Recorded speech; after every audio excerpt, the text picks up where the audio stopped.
Well, I mean, I credit Arizona. They were really good tonight.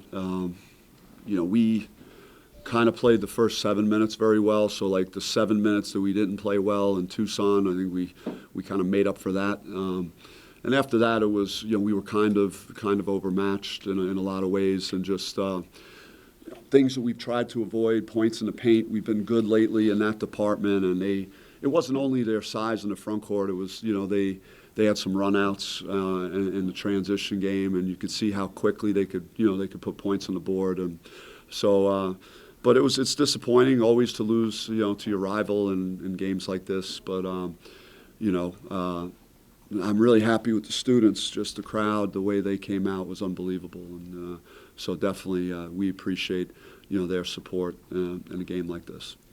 Bobby, how difficult is it just a game plan against the size that they present?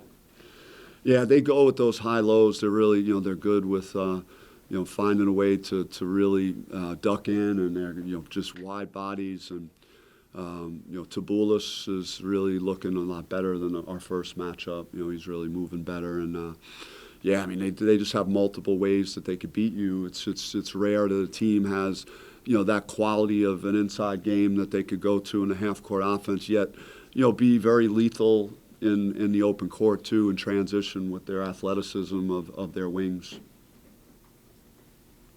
Coach, can you speak real quick to Jemiah's development? I mean, he had 4 or 5 steals tonight, looked great on the defensive end of the court. What does it mean for the program, him being a freshman that's stepping up late in the season moving forward?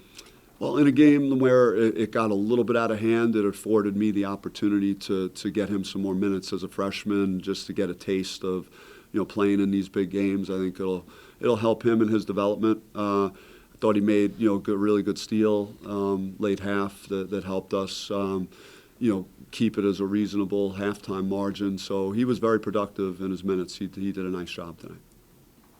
Bobby, we know Arizona's going to score, can score as well as anyone in the country. Do you think you guys jumping out like that got you out of your defensive mindset at all?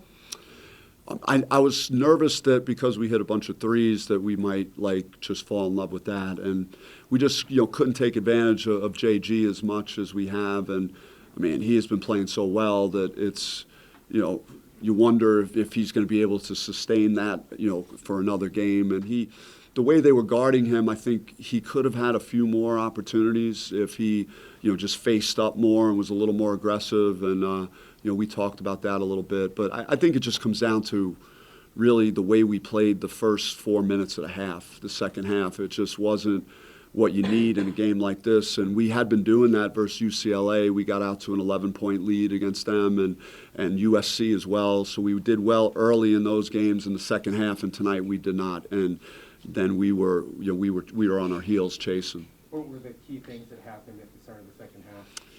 We just didn't have great possessions of offense, and I told the guys at the first media I don't think we got one stop. I mean, they scored every time down and in a variety of ways. And I remember there was a Coloco got a rebound, and we had 3 guys around him there, and he came up with it, and we just had a hard time, with some of even those 50-50 plays that if you do make the miss, you have to try and take advantage of it. But yeah, I mean, we've had success this year just overall when we've defended at a high level, and you can't let them shoot 56% and really expect to have a chance. I think the reason we had a chance in Tucson was how well we defended, and we didn't guard the way we needed to tonight.